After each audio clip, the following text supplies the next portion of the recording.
ಪಾಂಡವಪುರ ತಾಲೂಕಿನ ಬೇವಿ ಬೆಟ್ಟದ ಜಾತ್ರಾ ಮಹೋತ್ಸವದ ಪ್ರಯುಕ್ತ ಇಲ್ಲಿನ ಶ್ರೀ ರಾಮಯೋಗೀಶ್ವರ ಮಠದ ಪೀಠಾಧ್ಯಕ್ಷರಾದ ಶ್ರೀ ಶಿವಬಸವ ಸ್ವಾಮೀಜಿ ಅವರನ್ನು ಜೆಡಿಎಸ್ ಮುಖಂಡ ಪಟೇಲ್ ಪ್ರಸಾದ್ ಅವರು ಸನ್ಮಾನಿಸಿ ಗೌರವ ಸಮರ್ಪಣೆ ಮಾಡಿದರು.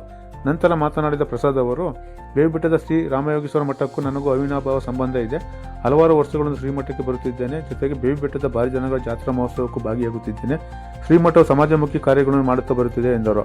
ಗೌರವ ಸ್ವೀಕರಿಸಿ ಮಾತನಾಡಿದ ಶ್ರೀ ರಾಮಯೋಗೀಶ್ವರ ಮಠದ ಪೀಠಾಧ್ಯಕ್ಷರಾದ ಶ್ರೀ ಶಿವಬಸವ ಸ್ವಾಮೀಜಿ, ಪ್ರತಿ ವರ್ಷದಂತೆ ಈ ವರ್ಷ ಬೇವಿ ಬೆಟ್ಟದಲ್ಲಿ ಜನಗಳ ಜಾತ್ರಾ ಮಹೋತ್ಸವ ಬಹಳ ವಿಜೃಂಭಣೆ ನಡೆಯುತ್ತಿದ್ದು ಕೊನೆ ಹಂತವನ್ನು ತಲುಪಿದೆ. ಶ್ರೀಮಠದಿಂದ ಪ್ರತಿನಿತ್ಯ 3 ಹೊತ್ತು ಜಾತ್ರೆಗೆ ಭಾಗವಹಿಸುವ ಭಕ್ತರಿಗೆ ಪ್ರಸಾದ ನೀಡಲಾಗುತ್ತಿದೆ. ಭಾನುವಾರ ಮಹದೇಶ್ವರ ಹಾಗೂ ಸಿದ್ದೇಶ್ವರ ರಥೋತ್ಸವ ನಡೆಯಲಿದ್ದು ಭಕ್ತರು ಹೆಚ್ಚಿನ ಸಂಖ್ಯೆಯಲ್ಲಿ ಆಗಮಿಸಬೇಕು. ಫೆಬ್ರವರಿ 23ರಂದು ತೆಪ್ಪೋತ್ಸವ ನಡೆಯುವ ಮೂಲಕ ಜಾತ್ರೆ ಸಂಪನ್ನಗೊಳ್ಳಲಿದೆ. ಶನಿವಾರ ಉತ್ತಮ ರಾಸುಗಳ ಆಯ್ಕೆ ಪ್ರಕ್ರಿಯೆ ನಡೆದಿದೆ. ಎಲ್ಲರ ಸಹಕಾರದೊಂದಿಗೆ ಬೇಬಿ ಜಾತ್ರೆ ಈ ಬಾರಿ ಯಶಸ್ವಿಯಾಗಿ ನಡೆದಿದೆ ಎಂದು ಅವರು ತಿಳಿಸಿದರು. ಇದೇ ವೇಳೆ ಕಾಂಗ್ರೆಸ್ ಯುವ ಮುಖಂಡ ದೀಪು ಲೋಹಿತ್, ಜೆಡಿಎಸ್ ಮುಖಂಡರಾದ ಬಂದೂರು ನಾಗರಾಜ್, ಮೈಸೂರಿನ ಶ್ರೀನಿವಾಸ್ ಹಾಗೂ ಚಂದ್ರು ಸೇರಿದಂತೆ ಇತರರಿದ್ದರು. ಬಳಿಕ ಬೇಬಿ ಜಾತ್ರೆಯಲ್ಲಿ ಎತ್ತುಗಳನ್ನು ಕಟ್ಟಿರುವ ಪಟೇಲ್ ಕೃಷ್ಣೇಗೌಡರ ಕುಟುಂಬದ ಲಕ್ಷ್ಮೀನಾರಾಯಣ ಅವರ ಪುತ್ರ ನರೇಂದ್ರ ಬಾಬು ಹಾಗೂ ಮೈಸೂರು ಒಂಟಿಕೊಪ್ಪಲಿನ ಪೈಲ್ವಾನ್ ಪ್ರಕಾಶ್ ಅವರನ್ನು ಪಟೇಲ್ ಪ್ರಸಾದ್ ಅವರು ಅಭಿನಂದಿಸಿದರು. ಇದೇ ವೇಳೆ ಕೇರ್ಪೇಟೆ ಕಾಂಗ್ರೆಸ್ ಮುಖಂಡ, ಮೈಸೂರಿನ ಮಿತ್ರ ಫೌಂಡೇಶನ್ ಮಾಲೀಕ ವಿಜಯ ರಾಮೇಗೌಡ ಅವರು ಬೇವಿ ಬೆಟ್ಟದ ಶ್ರೀ ಶಿವಬಸವ ಸ್ವಾಮಿ ಅವರನ್ನು ಗೌರವಿಸಿದರು.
ಪಾಂಡವಪುರನೇ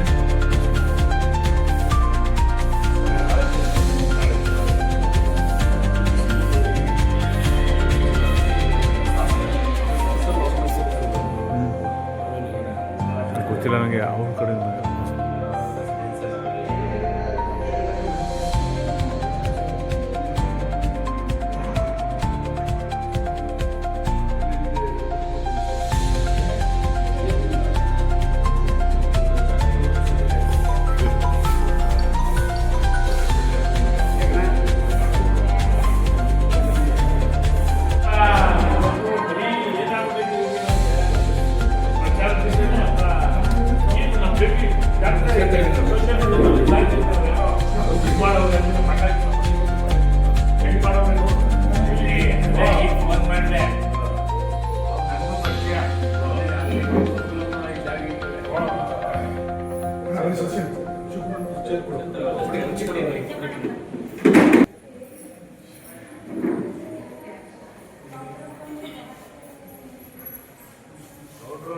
ಭಾಳ ಆರ್ಟಿಕಲ್ ಎಲ್ಲ ಬರೀತಿದ್ರು ಮೊದಲು ಎಲೆಕ್ಷನ್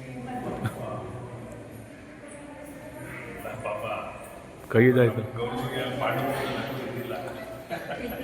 ಕುಡಿ ತೆಗಿತೀನಿ. ಹಾಂ ತೆಗೆದು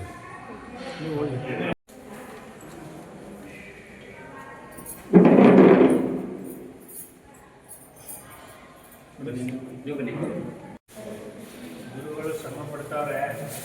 ಯಾರು ಇಲ್ಲ ಸಾಕಾರ ಮಾಡೋಣ. ಮನೆಗೂ ಬಂದ್ಬಿಟ್ಟಿದ್ರು. ಅವತ್ತು ಏನೋ ಯಾವ ಪೂಜೆಗೆ ಬಂದಿದ್ದು ಪಾಂಡವಪುರದಲ್ಲಿ ಮನೆಗೆ ಬಂದಿದ್ರು. ಪುಷ್ಪಂ ಶ್ರೀ ಗುರು ಬಸವಲಿಂಗಾಯ ನಮಃ. ಎಲ್ಲ ಶ್ರೀಮಠದ ಸಂಪರ್ಕರ ಅಂತರಾತ್ಮಕ್ಕೆ ಸುಪ್ರಸನ್ನಾರ್ಥಿಗಳು.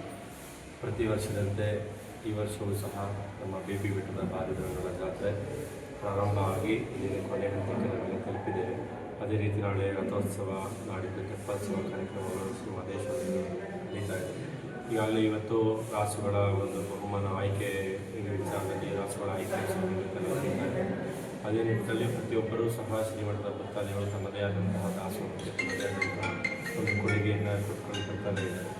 ಅದೇ ರೀತಿಯಲ್ಲಿ ಭಕ್ತಾದಿಗಳಿಂದಲೇ ಅದು ಆದಂತಹ ದಾಸೋಹ ನಮ್ಮ ಶ್ರೀಮಠದಲ್ಲಿ ಪ್ರತಿ ಮಠಕ್ಕೆ ಯಾರ್ಯಾರು ನಿವಾಸಿಗಳ ಜಾತ್ರೆಗೆ ಬಂದಂತಹ ಭಕ್ತಾದಿಗಳಿಗೆ ಸಹ ಶ್ರೀಮಠದ ವತಿಯಿಂದಲೇ ಬೆಳಗ್ಗೆ ತಿಂಡಿ ಮಧ್ಯಾಹ್ನ ಊಟ ರಾತ್ರಿ ಊಟ ಪ್ರಸಾದ ವ್ಯವಸ್ಥೆ ಸಹ ಶ್ರೀಮಠದ ವತಿಯಿಂದಲೇ ಮಾಡಿತ್ತು. ಅದೇ ರೀತಿಯಲ್ಲಿ ಜಾತ್ರೆಯನ್ನು ಸಹ ತುಂಬ ಚೆನ್ನಾಗಿ ನಡೀತಿದೆ ಅಂತ ನಾನು ಭಾವಿಸ್ತೀನಿ. ಅದೇ ರೀತಿಯಲ್ಲಿ ನಮ್ಮ ಇರೋಡೆ ಪ್ರಸಾದ್ರವರು ಹಾಗೂ ನಮ್ಮ ದೀಪವರು ಶ್ರೀನಿವಾಸ್ರವರು ಎಲ್ಲ ನಮ್ಮ ಜೊತೆಲಿ ನಾಗರಾಜ್ರವರು ಇದೇ ರೀತಿ ಎಲ್ಲರೂ ಸಹ ಇವರೆಲ್ಲರ ಸಹಕಾರದೊಂದಿಗೆ ಈ ಶ್ರೀಮಠದ ದಾಸೋಹ ಆಗಿರ್ಬೋದು ಈ ಜಾತ್ರೆಗಳು ಸಹ ನಡೀತಾ ಇದೆ.